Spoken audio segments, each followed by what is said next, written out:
আসসালামু আলাইকুম এভরিওয়ান, আশা করি সবাই ভালো আছেন। আমিও আলহামদুলিল্লাহ ভালো আছি। তো আজকে আমরা চলে আসলাম হযরত শাহরাস্তি বগদাদী রহমতুল্লাহ আলাইহি মাজার শরীফের কাছে।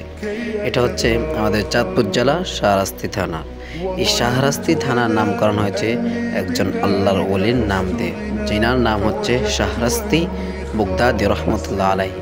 তো আজকে আমরা চলে আসলাম তার মাজারের পাশে। তার মাজার পাশে চলে আসলে দেখুন কত সুন্দর জায়গা, কত সুন্দর পরিবেশ। এই শাহরাস্তি বগদাদী হুজুর এখানে একটা দিঘি রয়েছে, যে দিঘিটা তিনি জিনদের মাধ্যমে এক রাতের মধ্যে খনন করেন।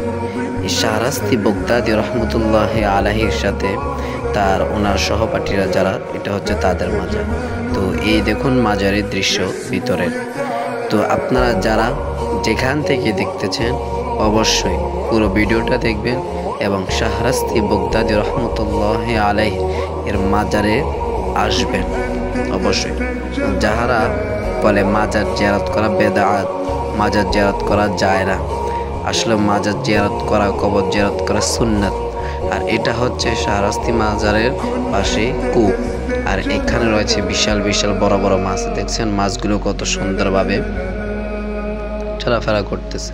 তো আপনারা যে যেখান থেকে দেখতেছেন অবশ্যই আমার সাথে থাকবেন এবং আমার পেজটা ফলো করে দিবেন, নিজের প্রতি খেয়াল রাখবেন। আর অবশ্যই এই যে দেখতেছেন কত সুন্দর পরিবেশ শাহরাস্তি বগদাদী রহমতুল্লাহ আলাইহির মাজারের পাশে। আর এটা হচ্ছে পুরানো একটা কাঁঠাল গাছ, যেটা এখনো জীবিত রয়েছে।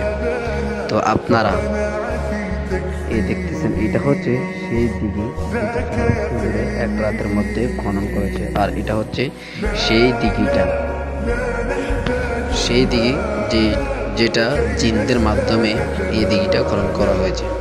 আর এই যে এটা হচ্ছে শাহরাস্তি বগদাদী রহমতুল্লাহের মাজার শরীফ। তো বন্ধুগণ, আজকে এতটুকুই। ভালো থাকবেন, সুস্থ থাকবেন। আল্লাহ।